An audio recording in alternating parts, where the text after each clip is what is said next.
Greetings, fellow noobs. Welcome to another NuubCast. This is Balamus, bringing you a 1v1 here on Delta Quadrant, a PvP between Ice Mage, aka Drizzle, aka Arcanite. This man is a baller, 1500 level masters, although he was 1300 when he played this PvP against Liquid. Apparently not a member of Liquid. Imagine if he was on Liquid and he was Liquid. That would be funny, except not really.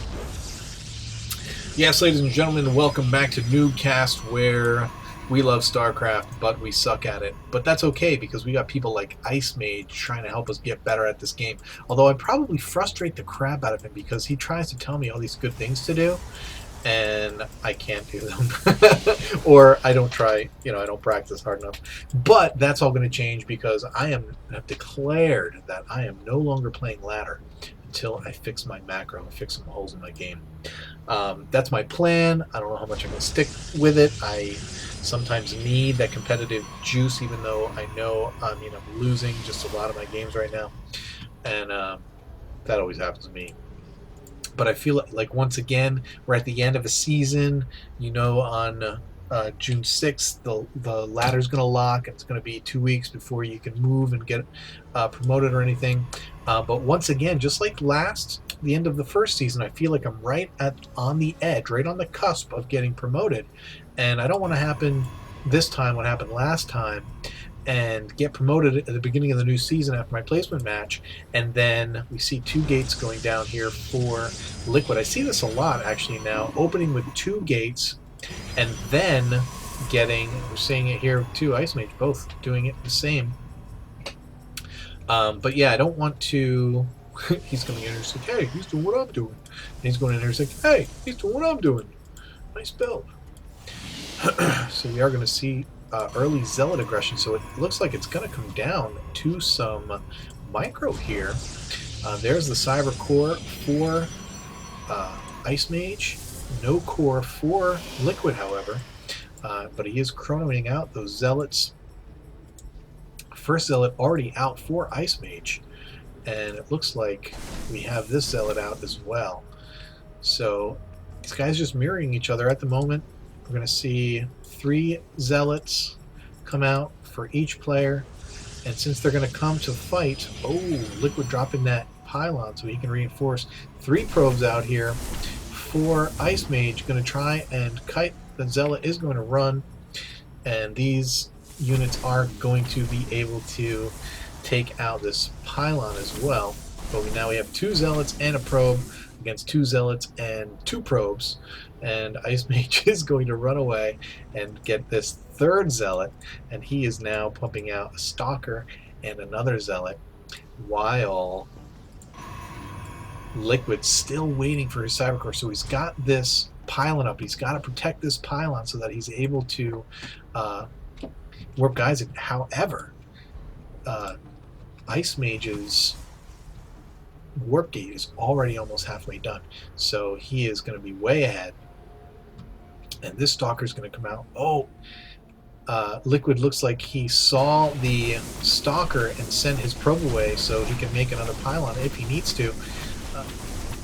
Liquid going to be microing these Zealots to try and keep them away, but there's just too many units for Liquid to handle. These Zealots are going to take it out. Pylon is going to go down, but the probe is still sitting down here.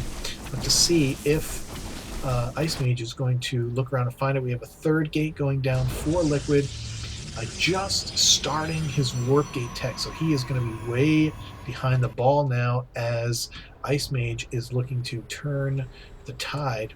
But we do have more Zealots it's not going to work very well, I don't think. And Ice Mage is going to have to get out. Do have a 2nd Stalker coming in here.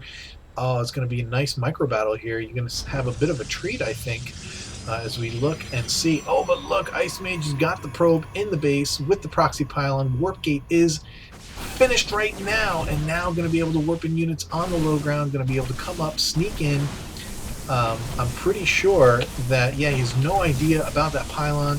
Getting the surround on these units, but it's not going to matter because he's going to be able to warp in over here any minute now. Is he going to counter?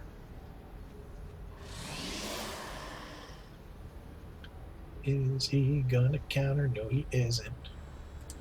What are you doing? Oh, there's the warp end. 3 Z-lots. Gonna wait for another round. I'm guessing. Gonna chrono. Doesn't have enough. There's a probe.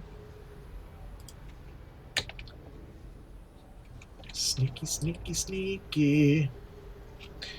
Gonna come in here. Gonna do some probal damage. Or not. Stalker's back here. Maybe should have waited for another round because these guys are going to get in here. He's going to kill a couple of probes. Not a ton. If we look at the workers killed, he does have 3 more workers killed than his opponent. But that probe is going to go down, and they are, yep, now they're going to go find that pylon, and that's going to be the end of that. 4th gate down for Ice Mage. Getting that pylon. Curious, just curious. Oh, look at that. He did go out and find, I think that's exactly what he was looking for, just going out to find and see if there was any other pylons or probes. Scouting, but look, a lot of units here coming out for Liquid. Not sure how he did that, or, well, pretty sure. But this does not look good. He does have a sentry out, so he's going to be able to force field that ramp. Lots of zealots coming up here. There's the force field. Oh, but he doesn't get a good enough force field, and the sentry is going to go down. The stalkers can't get in, and so Ice Mage is going to have a brief window to even up the zealot numbers while these stalkers come in. Is back to 4 gates. Liquid, though, has the money. He doesn't have any whatchamacallits, pylons. Wow. Doesn't have a whatchamacallit. More stalkers being warped in for Ice Mage. He does outnumber now the stalker count, but that is not going to be for long as we see more zealots and stalkers coming in to join Liquid here. Man, I think Ice Mage could be in trouble. Here goes the pylon. He is going to see that pylon go down. It's going to be in clear view. Going to kill. Not going to kill. Yes, does kill the probe. Goes back up. Doesn't have. There's the sentry. Going to be able to force field. Now we see the Twilight Council down for Ice Mage. Looking to get that Blink Stalker, to get that Blink advantage here. And we do have the 1 sentry out. Second gas is down and pumping. Let's check out Liquid's base. We have 3 gates. I guess he canceled that 1 extra gate. Oh no, that was the extra gate. He went to 3. Ice Mage went to 4, which explains why he had fewer units. But now we see the Twilight Council down. It's only halfway done. But here, once again, Ice Mage ahead on the upgrade. I think I gotta use my camera better. And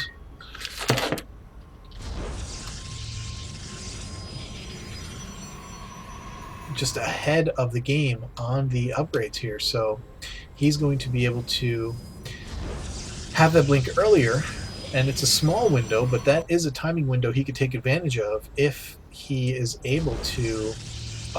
Dark Shrine down here for Liquid is doesn't look as though. Yep, Ice Mage is going robo, which is great because that means he's going to have a huge advantage once the DTs come out.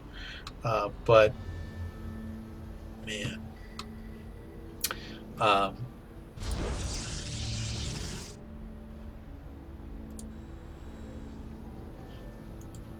yeah, and he has plenty of time because obviously the Observer going to come out long before DTs get out of there. Blink has finished. Neither player has expanded, giving credence to the the saying that the first person to expand in a PvP will lose. So we have now 4 gates, Dark Shrine, Twilight Council, 4 gates, Robo, Twilight Council, And the robo is going to have a distinct advantage for the mere fact that it will have vision. And probe going to scout and see what it can see. Robo spots the DTs. Oh, the observer spots the DTs, but now going to have to, very nice force field, just, oh, perfect blink, going to kill all of these DTs. Trying to get away, not gonna do it. No, you can't run, you can't, oh, you can leave. You can leave. Oh, and here's the expansion. Is it going to hurt Liquid? Look at this. We have Ice Mage's probe back here. He could drop a pylon right there. If he so choose, it would be out of the vision. But until the probes start to mine, DTs making Archons, no use in keeping DTs when you know there's an observer out, only because they can be, it's just their cost is not worth the 1 or 2 hits they're going to take if you actually get them off. There's the pylon. The probe is going to finish in time, and here is, nope, still no vision. Once the first probe goes down here, though, he's going to have vision on that. Here comes Ice Mage going to attack, and there goes Guardian Shield. Good force fields, but the Archon dropped the force field immediately. Archon gets focused and moves. Ice Mage with Blink, just totally blinking back these Stalkers, not taking damage. Is going to run away, though, but has this pylon again back here, so he can very... What? What? Oh, I missed it. Let's go back 20 seconds. Where did they come from? Ah, he warped them in here. I see. Instead of here, I thought he was going to flank his opponent here, but instead he just warped in 3 zealots, and they walk into the mineral line and puts them all on the geyser, which, yeah, there's just nothing else to be done here. They sat here and killed all of these while this battle's going on in the front. Really, really, really clever play by Ice Mage, and it does win him the game. Liquid leaves. Normally we don't back up in in replays, but I completely missed that, so I wanted to show you, and I wanted to see it myself, because I am a huge fan of the Ice Mage's play. Oh, he did have a DT back here, but he did have the Observer as well, and Stalker's warping in, so he was not going to get even on that. That's that! Thanks to Ice Mage for the replay. Hope you enjoyed it. It's the last game that's not going to have Zerg in it for a very long time. I think the next 9 games are going to be something VZ. So I hope you like Zerg. And I know you do, because most of you have switched to Zerg recently. Alright, guys. That's enough for me. I've got a lot to say, but I keep forgetting to say it. But I'm not going to drag this out any longer. Keep climbing that ladder. Peace.